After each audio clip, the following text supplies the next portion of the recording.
Alors mes liens d'intérêt sont évidents puisque je suis médecin néphrologue et que je m'occupe de transplantation, donc mes liens d'intérêt sont les malades avec lesquels je travaille au quotidien. Pour vous rappeler la définition d'insuffisance rénale chronique, qu'on dit maladroitement terminale, c'est une insuffisance rénale chronique définitive qui aboutit à la perte totale de l'autonomie rénale, incompatible avec la survie prolongée en l'absence d'un traitement substitutif. Les conséquences cliniques sont, à l'absence de tout traitement, bien sûr, le décès de la suivante. Alors, la question se pose de quelle est la prise en charge que l'on doit offrir à un patient qui arrive au stade terminal de son insuffisance rénale, puisqu'il y a aujourd'hui différentes possibilités, différents traitements substitutifs, un traitement conservateur qu'on appelle pudiquement conservateur, mais qui est en fait un traitement qui aboutit, qui n'a aucune chance de permettre la survie prolongée de la personne concernée, et les traitements substitutifs qui sont différents modes d'épuration extra-rénale qu'on peut exercer de façon autonome ou en centre, et puis la transplantation à partir de donneurs vivants ou à partir de donneurs décédés. Les principes de la démocratie sanitaire, depuis 2004, officiellement, dispose que toute personne prend avec le professionnel de santé, compte tenu des informations et des préconisations qu'il lui fournit, les décisions concernant sa santé. On ne va pas lire toute la diapositive parce que vous connaissez ça bien mieux que moi. Il n'en reste pas moins que quand on s'intéresse aux déterminants de la décision médicale, et surtout si on doit faire intervenir autant le médecin que la personne malade, on va avoir s'opposer, parfois s'ajouter, des rationalités qui, pour le médecin, sont plus complètes, peut-être plus objectives, encore qu'on peut se demander après votre exposé de ce matin. En tout cas, le médecin est censé avoir connaissance des données de la science, est censé être capable d'établir pour un patient donné, en fonction des connaissances de la science et de la médecine, une balance bénéfice-risque appropriée. Le médecin, dans sa rationalité, peut être amené aussi à faire intervenir des liens d'intérêt. Il n'est pas logique de ne pas le mentionner puisque c'est une réalité. La personne malade, quant à elle, va établir sa rationalité sur une information médicale qui lui sera délivrée par des médecins. Et donc la qualité de l'information médicale délivrée par les médecins va évidemment dépendre de la loyauté de celui-ci. Depuis quelque temps, la deuxième source importante de documentation des bases scientifiques qui peuvent aider le malade à prendre sa décision viennent des médias et en particulier d'Internet. Dans les deux cas, le médecin comme le malade vont également appuyer ou asseoir leur décision sur leur subjectivité, à savoir leur représentation. Et pour le malade, des désirs, pour le médecin, éventuellement une posture que j'ai qualifiée de morale entre guillemets, parce qu'on pourra discuter éventuellement de la moralité de ces postures. Dans le cas particulier de la greffe, il y a également des déterminants externes qui sont prépondérants, avec notamment la question de la disponibilité du soin, dont on va reparler tout de suite. Je crois que la question du coût est hors de propos. Le savoir est donc l'un des déterminants de la décision. Il est considéré comme le fondement rationnel du choix, en tout cas le fondement légitime rationnel du choix. Et le partage du savoir se fait via le processus d'information. Alors là, on arrive sur des questions qui n'ont rien de spécifique à la transplantation. Le processus d'information s'intègre dans la relation médecin-malade, notamment lorsqu'elle est duelle. Elle se transmet dans le cadre d'une relation de confiance qui permet de comprendre l'autre pour faire comprendre à l'autre, dans un respect mutuel, en considérant l'ensemble de la personne et en prenant en compte le degré d'autonomie et de vulnérabilité de la personne qu'on a en face de soi. La réalité des difficultés d'accès à l'information sur la transplantation est complètement inhérente et inscrite dans les pratiques. Pourquoi ? Parce que le parcours de soins des patients insuffisants rénaux chroniques est particulier. Il est segmenté, il est fragmenté, et il est fragmenté aussi bien en termes de type de prise en charge qu'en termes de médecins qui vont prendre en charge ces patients-là. D'une façon générale, le démarrage se fait dans des services de spécialité, de néphrologie, où on fait le diagnostic d'insuffisance rénale, où on suit le patient jusqu'au moment où il perd son autonomie rénale, et assez souvent, le plus souvent même, le patient est ensuite confié à d'autres médecins qui, le plus fréquemment dans des structures privées, vont mettre en place le traitement par épuration extra-rénale. Ensuite, ce patient-là peut être éventuellement transplanté. Si c'est le cas, il sera suivi dans un service dit de transplantation, dans un CHU. Il y a beaucoup moins de services de transplantation que de services de néphrologie et de dialyse. Et ce qui va faire basculer les deux, éventuellement, pas dans tous les cas, c'est le fait d'avoir accès à une inscription sur la liste d'attente. Et tout au long de ce parcours, les participants à l'information du malade vont être nombreux, les médecins, les associations de patients, on a vu les médias, et les fondements de l'information vont donc varier au fur et à mesure que les intervenants vont changer. Ça passera de la connaissance, heureusement, à des convictions, et on l'a déjà dit, à des conflits d'intérêts. Ce qu'il y a d'essentiel, en tout cas, et ce qui dysfonctionne parfois, c'est que le passage de témoins doit se faire, puisque les intervenants vont être multiples, que les postures des médecins vont être multiples. S'il n'y a pas de relais dans les informations, la qualité des alliances thérapeutiques futures est totalement mise en jeu, puisque les personnes vont à chaque fois devoir se refaire une idée de l'ensemble de la situation. Et la nature et le nombre des informations à donner sont encore des obstacles supplémentaires à ce que cette information non seulement soit bien faite, mais circule dans tous les sens. Pourquoi ? Parce que ce qu'on va offrir aux patients, c'est comme toujours des informations statistiques complexes avec des modèles paramétriques particulièrement difficiles à mettre en place, alors que le patient lui attend comme toujours des informations qu'il a suivies et qui vont lui permettre à la fin de prendre sa décision à la fin de la boucle sur la particularité de la greffe qui lui est proposée, et ça n'est pas toute l'information tout au long de son parcours qui, on va le voir, lui aura permis à la fin d'être armé pour prendre cette décision. Alors quelle décision médicale ? C'est d'autant plus difficile qu'actuellement on vit tous un peu sur des représentations, une représentation dichotomique qui est complètement induite par l'étanchéité des circuits et qui est étayée par des chiffres. Les premiers chiffres sont des données épidémiologiques qu'on décrit dans un article récemment paru dans Néphrologie et Thérapeutique, l'activité de transplantation rénale en France comme performante, et où on détaille un nombre de patients greffés, et on met en lien ce nombre de patients greffés avec le nombre total de patients traités pour insuffisance rénale terminale, pour démontrer que seuls 44% des patients traités sont greffés. Évidemment, il s'agit d'une photographie à un moment donné, et ce qui n'est pas dit, ce qui n'est dit qu'en filigrane et ce qui est difficile à appréhender, c'est que cette situation est une situation simplifiée. C'est d'autant plus difficile d'appréhender la simplification que le gros des arguments rationnels scientifiques qui va fonder les représentations, les désirs et les propositions rationnelles sont inscrits dans cette simple courbe qui date d'il y a quelques années et qui montre de façon extrêmement démonstrative que, quel que soit l'âge, qu'on ait plus de 60 ans ou moins de 60 ans, le fait d'être transplanté va être assorti à un gain de survie considérable. Nous sommes là devant des représentations statistiques, mais l'écart est tel que c'est particulièrement attrayant et que ça semble être une vérité. Le suivant. Encore. Ce qui fait qu'à la fin, avec ce message-là qui est vraiment très très relayé par tout le monde, parce qu'évidemment c'est tellement énorme cette différence, on en arrive à des choix qui ne peuvent peser pour le malade que en faveur de la transplantation. Il existe un déséquilibre écrasant des facteurs de rationalité apportés aux malades en faveur de la greffe, puisqu'on a ces résultats en termes de survie, on a aussi de très nombreux résultats en termes de qualité de vie, il n'y a pas très peu de contre-indications, et donc il y a peu de chances que il y a très peu de gens à la fin qui décident délibérément de ne jamais s'inscrire et ne jamais se porter candidat à une transplantation.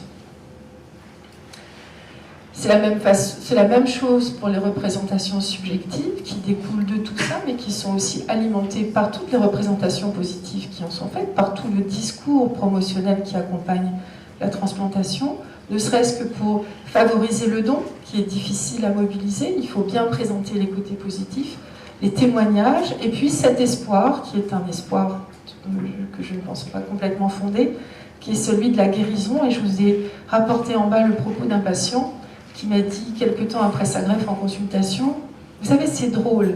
Avant, je vivais avec l'espoir de la greffe. Et puis depuis, je vis avec la crainte de la perdre. » Donc il y a vraiment, de façon extrêmement majoritaire, qui parle de renaissance, etc. Enfin, il y a une vision très positive véhiculée sur la greffe, qui évidemment ne tient pas compte de toutes les mauvaises expériences, et malheureusement, il y en a. On peut même en arriver à se demander si la transplantation rénale finalement n'est pas un droit. Il n'y a qu'à se référer à la Déclaration universelle des droits de l'homme. Tout individu a droit à la vie, à la liberté et à la sûreté de sa personne, et tous sont égaux devant la loi et ont droit sans distinction à une égale protection de la loi. Donc pas de raison de promouvoir la moindre forme de discrimination. Et dans ce cas-là, le fait de refuser l'accès pourrait être apparenté à une forme de discrimination. Le problème, c'est que la médecine de transplantation s'inscrit dans une chaîne de solidarité interhumaine. Alors, ça ne devrait pas être un problème, mais dans la réalité, eh bien, nous n'avons pas ou très peu de place pour la relation médecin-patient qui soit duel. Cette activité de transplantation est proposée dans le cadre d'une institution, dans le cadre d'une société, et repose non seulement sur le patient et le médecin, mais aussi sur les proches des patients, par exemple pour la transplantation à partir de donneurs vivants, mais repose aussi énormément sur des tiers qui sont ces fameux donneurs anonymes sans lesquels nous ne pourrons pas greffer les patients. Et la situation d'aujourd'hui est tellement préoccupante en termes de difficulté d'accès à la transplantation qu'on en vient à la qualifier de façon, à mon avis, impropre de pénurie. Et cette pénurie, qui est le manque de ce qui est nécessaire, peut se matérialiser de la façon la plus parlante par ce chiffre-là, qui est le nombre total de candidats pour un greffon disponible. En 2007, pour chaque greffon disponible, un petit peu plus de 3 candidats. En 2012, presque 4 candidats et demi. Nous n'avons donc pas progressé, et malgré tous les éléments positifs qui plaident en faveur de cette greffe, nous ne serons pas capables d'offrir la transplantation à tout le monde. Et cette difficulté d'accès aux soins est bien matérialisée, et bien rappelée, exposée tous les ans par les rapports de l'Agence de la biomédecine qui montrent l'augmentation des inscriptions sur la liste d'attente, et on en a bien compris le mécanisme, plus 5% entre 2006 et 2010, une durée d'attente moyenne de la greffe de 22 mois et plus, et un taux de prélèvement de 24,1 par million d'habitants. Et j'attire votre attention sur cette donnée-là, dont on aura besoin après. 26% des donneurs aujourd'hui sont âgés de plus de 26 ans. Merci beaucoup. Vous suivez mieux que moi. Et la deuxième chose qui commence seulement à émerger, qui est connue depuis assez longtemps, c'est qu'il existe des disparités régionales qui témoignent d'inégalités d'accès aux soins, d'accès même à l'information très importante. Ce qui fait que, quand on se pose la question de la décision médicale, il y a plein de paramètres à prendre en compte, il y a un poids énorme qui doit être donné aux facteurs externes, et puis la réalité n'est certainement pas celle de la dichotomie que nous venons d'imaginer ensemble. Pourquoi ? Parce que l'allongement de la liste d'attente ne fait que croître. On voit bien sur la première ligne, entre 2007, en attente pour une greffe de rein au début de l'année, en 2013, 9836 patients en attente, tout le monde n'est pas servi et la liste ne fait que croître.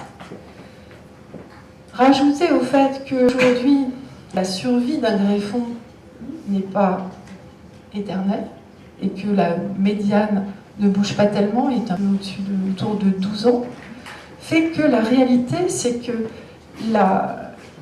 l'autonomie rénale, qui n'existe plus de par les reins natifs, et qui donc a conduit à l'insuffisance rénale chronique, puis à l'insuffisance rénale terminale, mais peut être restaurée par la greffe, est un statut éminemment réversible. Et que les gens, au fur et à mesure que la greffe va avancer, sont toujours avec le risque de retourner en dialyse. Et comme avant, pendant la liste d'attente, aussi bien que après, finalement, le traitement va être un traitement qui va mettre en marche différentes techniques. On ne peut pas dire aujourd'hui qu'un patient a été greffé, point. C'est très rare. Nous avons quelques personnes greffées depuis 40 ans et qui vont un peu moins bien maintenant qu'au début de leur greffe. Mais la plupart des gens vont avoir à vivre plusieurs fois dans la vie l'épuration extra-rénale, l'attente, la greffe, une période de vie avec une autonomie rénale et puis un retour au point de départ. Quoi qu'il en soit, la première étape de la décision médicale de la transplantation va être cette fameuse inscription sur la liste d'attente nationale. Et cette inscription, finalement, telle qu'elle est réalisée aujourd'hui, interroge le principe de justice. À cause de ces disparités régionales dont je vous ai parlé, à cause aussi de disparités locales, avec un poids souvent prépondérant du médecin décideur qui a en charge l'équipe de transplantation, ou du médecin décideur qui est de garde le jour où on propose un greffon. Il n'est pas question de dire que l'équipe de greffe attribue à qui elle veut une transplantation. On va voir après comment ça se passe dans la réalité, mais quand même, il y a des différences en termes d'acceptation des types de greffons. Tout ça aboutit à des politiques de greffe différentes, mais aussi à des politiques d'inscription différentes. Si on regarde bien les chiffres et qu'on les décortique, dans certaines régions, très peu de personnes âgées sont inscrites. La proportion de gens inscrits alors qu'ils sont traités pour une insuffisance rénale terminale varie évidemment d'une région et d'un centre à l'autre. Et la question même se pose, même si elle est mal documentée aujourd'hui, de la disparité de l'accès à l'information. Ces inégalités d'accès aux soins, aussi bien quantitatives que qualitatives, ont conduit les associations de patients à s'interroger et à s'emparer du sujet. Le problème, c'est qu'il n'y a aujourd'hui pas de consensus officiel sur les critères, et on parle bien d'éligibilité ici, des candidats. S'agit-il de tous les patients qui ont une défaillance terminale d'organes et qui n'ont pas de contre-indication? Ne doit-on s'intéresser qu'aux patients qui sont demandeurs et susceptibles d'en tirer un bénéfice? Et alors, quels critères d'utilité et de futilité définir pour les accepter comme valides? Ou bien, faut-il considérer que seuls les patients dûment informés et consentants sont des candidats, ce qui serait en soi un facteur d'inégalité peut-être tout à fait inacceptable? Et c'est vrai qu'aujourd'hui, l'inscription sur la liste d'attente peut apparaître à certains de mes collègues comme un vrai dilemme médical. Je ne suis pas certaine que ce soit aux médecins de se trouver complètement dans ce dilemme. En tout cas, en 2004, parce que j'ai fait mon DEA au laboratoire de Christian Hervé dont on vient de parler, j'avais été interroger mes collègues sur les retentissements de cette pénurie qui existait déjà sur leur pratique professionnelle. Et ce qui était instructif, c'est qu'un certain nombre de mesures étaient proposées. Tous les médecins déclaraient avoir changé leurs critères d'acceptabilité des greffons pour en prendre des de moins en moins parfaits. Mais un certain nombre décrivaient un impact sur les indications de la transplantation. Et le plus étonnant ou choquant, je vous laisse décider, c'est qu'un certain nombre avaient décidé, à cause de la pénurie, de censurer une partie de ces inscriptions. Et donc, à la suite des États généraux du Rhin en 2012, qui ont été organisés à l'initiative d'une association de patients extrêmement active dans le domaine de la lutte contre les inégalités dans l'insuffisance rénale, eh bien, une proposition a été faite qui rappelle finalement étrangement les RCP. On se demande pourquoi les néphrologues n'y avaient pas pensé avant. Proposons, au moins pour avoir un accès à l'information et à l'inscription égalitaire juste à la liste d'attente, des dispositifs d'orientation pluridisciplinaire et pluriprofessionnels appelés les DOP. On est là sur la piste de la décision médicale concertée avec un processus médical systématique, précoce et par étapes, avec une revue systématique des dossiers, un travail en réseau multidisciplinaire avec des néphrologues, des transplanteurs, des chirurgiens, des cancérologues, des gériatres, des médecins généralistes, capables d'évaluer des niveaux de risque, des fragilités, d'identifier des cohortes particulièrement à risque, de proposer éventuellement, pour certains cas, des protocoles de recherche pour encadrer des transplantations particulièrement à risque. Peut-être donc sommes-nous en train d'aller vers des RCP rénales, à condition qu'elles soient mises en place systématiquement et précocement, qu'elles s'accompagnent d'un dispositif d'annonce, d'une information et d'un accompagnement de toutes les personnes concernées. On peut imaginer qu'on aura là une piste vers plus de justice. Les propositions des patients sont finalement assez collées à celle qui existe pour les RCP en cancérologie, qui représente une sorte de modèle, avec néanmoins un tout petit peu de nuance, parce qu'évidemment, il y a eu les leçons qui ont été tirées des insuffisances des RCP initialement. Ce qui va nous manquer cruellement quand même ici, c'est l'evidence-based medicine, car finalement, vous allez voir juste après, les situations extrêmes auxquelles nous sommes amenés à nous intéresser sont tellement différentes et peu homogènes que nous n'aurons pas, le plus souvent, en tout cas aujourd'hui, d'éléments pour répondre, au moins de façon imparfaite, mais disons scientifiquement fondée, à une majorité des questions posées. Ce qui vient juste après, c'est est-ce que cette solution permettra un meilleur exercice de l'autonomie? Ça dépendra bien sûr des modalités des RCP. Est-ce que la justice sera mieux assurée au sens de l'équité? Ça va dépendre bien sûr des groupes pluridisciplinaires et pluriprofessionnels. Et il n'est pas certain que ça a influencé les politiques régionales. En tout cas, il y aura un effort à faire là pour essayer de voir comment prendre cette dimension-là en compte aussi. Ce qu'il faut surtout essayer d'éviter, et malheureusement ça apparaît dans le rapport des États généraux du Rhin, c'est d'aboutir à une régulation par la discrimination, et notamment par la discrimination des personnes les plus âgées, car dans ce rapport, il y a une espèce de barre entre les gens qui ont plus et moins de 70 ans.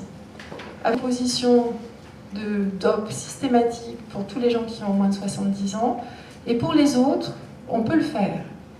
Et dans certains cas, notamment pour les personnes les plus âgées, 80-85 ans, le traitement conservateur peut être proposé.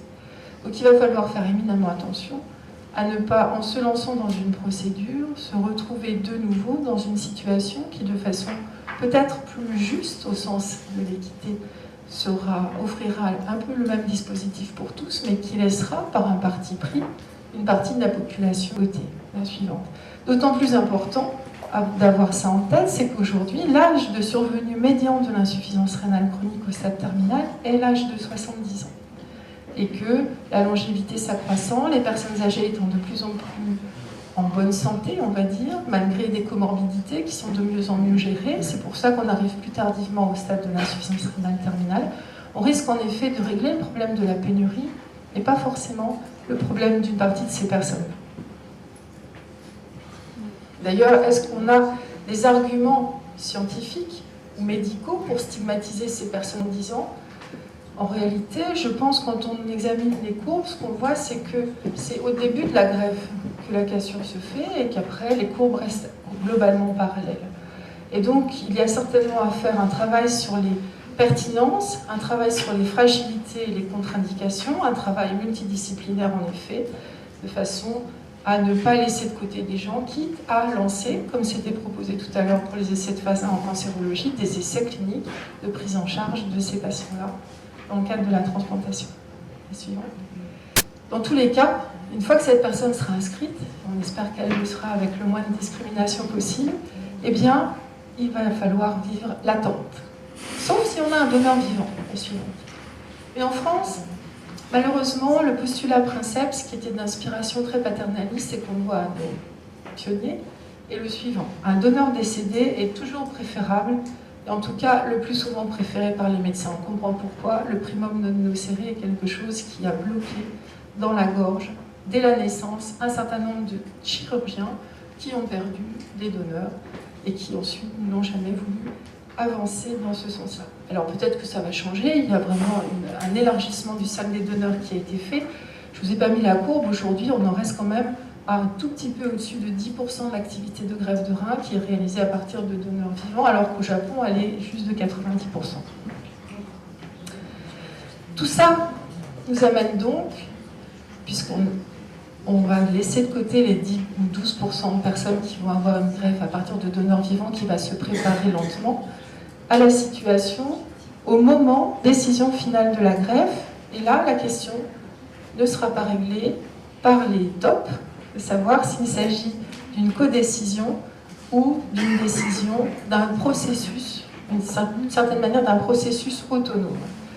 Parce que le vrai temps de la décision de la fin, du choix de se faire greffer ce jour-là avec ce rein-là, Ça se passe comme ça.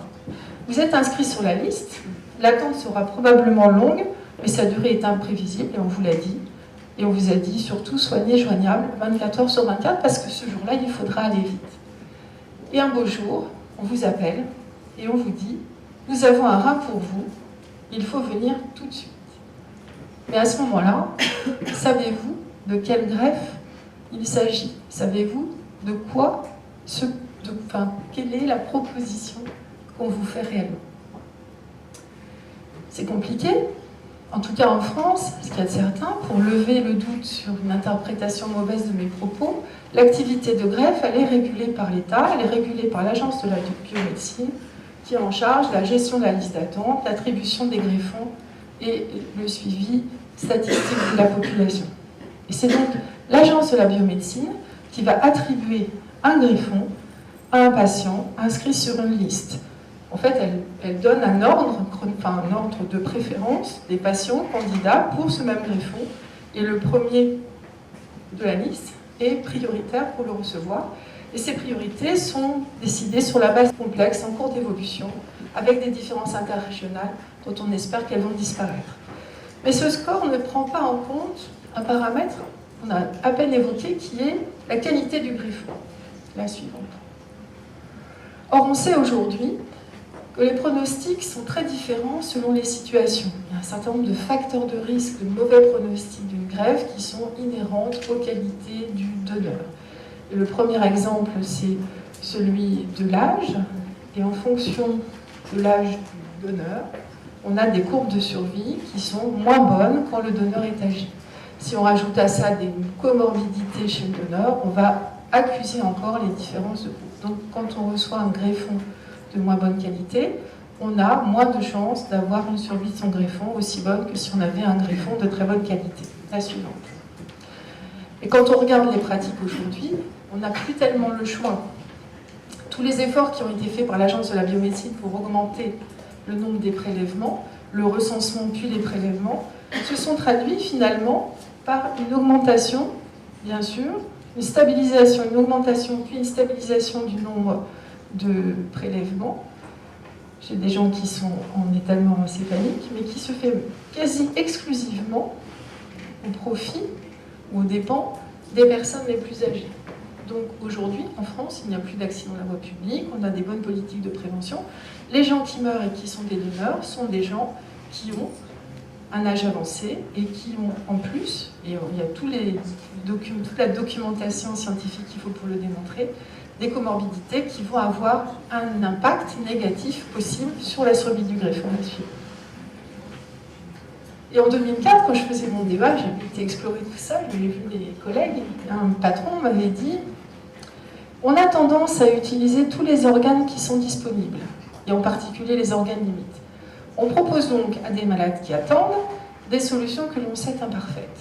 Est-ce que c'est légitime? Probablement, à condition de bien évaluer le risque et d'en faire part à celui qui l'attend. » Comportement, en tout cas autonomiste, la suivante. Et du coup, je suis allée voir avec mes collègues ce qui se passait dans la réalité. On a fait une enquête en 2007 auprès des médecins transplanteurs, et je sais qu'aujourd'hui, ça n'a pas changé, ou très peu, pour voir si, en leur posant les questions suivantes, un certain nombre de questions, et puis ces trois-là, lors des consultations pré-transplantation, informez-vous spontanément le patient de la possibilité de se voir proposer ce qui s'appelait à ce moment-là un organe limite, qui a changé de nom, enfin c'est toujours pareil.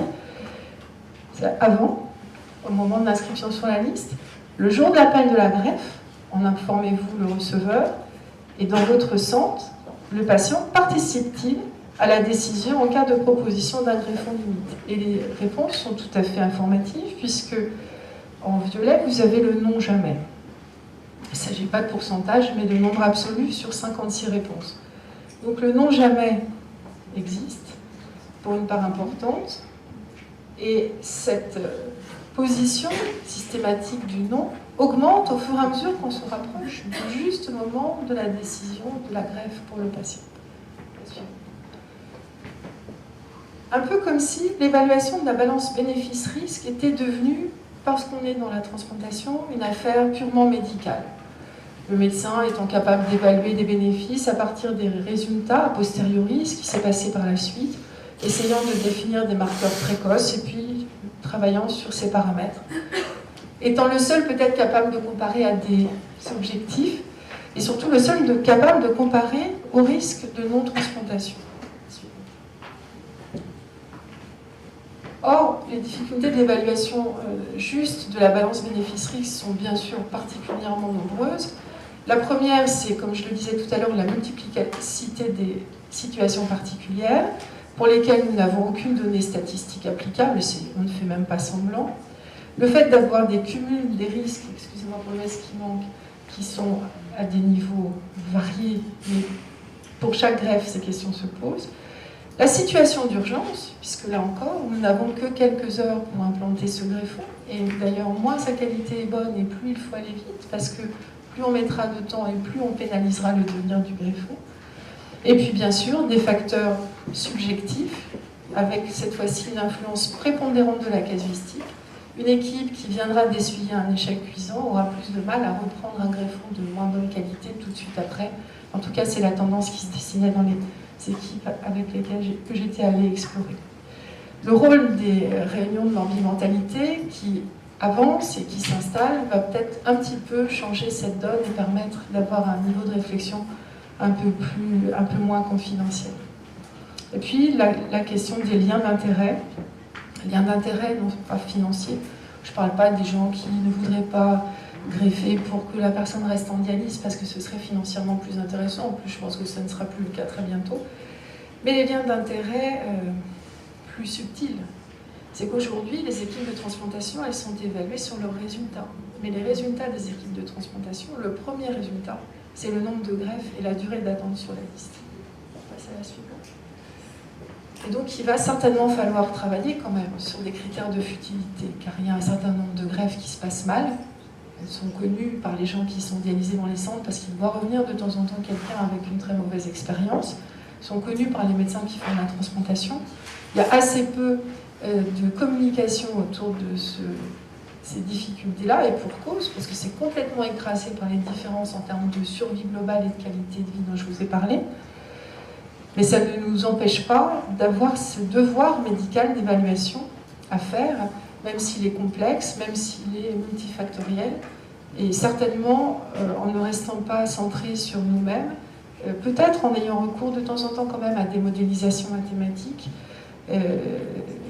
en tenant en compte du fait que les résultats que nous observons là aujourd'hui sont des résultats qui ont déjà été influencés par nos pratiques, puisqu'on ne donne pas n'importe quoi quand même à n'importe qui, entre guillemets. Il y a une espèce d'appariement par l'âge qui est fait, un appariement par l'âge par défaut, parce que cet appariement consiste à dire on ne donnera pas un greffon à quelqu'un dont la différentielle d'âge avec le donneur est de 20 ans ou plus. Et donc, il va falloir définir la question de l'utilité de la transplantation, non seulement à titre individuel, mais aussi au titre de la collectivité. En conclusion, la décision médicale de transplantation, j'espère que je vous ai bien fait passer ce message-là, est un processus qui se déroule sur un temps long et comporte 3 phases. Une décision d'inscription sur la liste d'attente, une phase d'attente qui est la plus longue, et une décision en urgence d'acceptation d'une greffe. Je crois que l'accès à la codécision d'inscription sur la liste d'attente, qui nécessite une information loyale, n'est pas aujourd'hui homogène en France et que le DOP pourrait améliorer cet accès à l'information, en garantir la qualité, mais aussi devrait permettre de préparer les 2 temps de la décision, en différenciant les enjeux et sans présenter la greffe comme un devoir, car c'est un peu le risque pour les gens qui seraient les meilleurs, les meilleurs candidats, de se voir présenter la greffe comme le traitement à adopter, exactement comme dans le DRCP, alors que de temps en temps, un certain nombre de gens n'ont pas envie, même s'ils sont peu nombreux, de se faire greffer. Je vous remercie.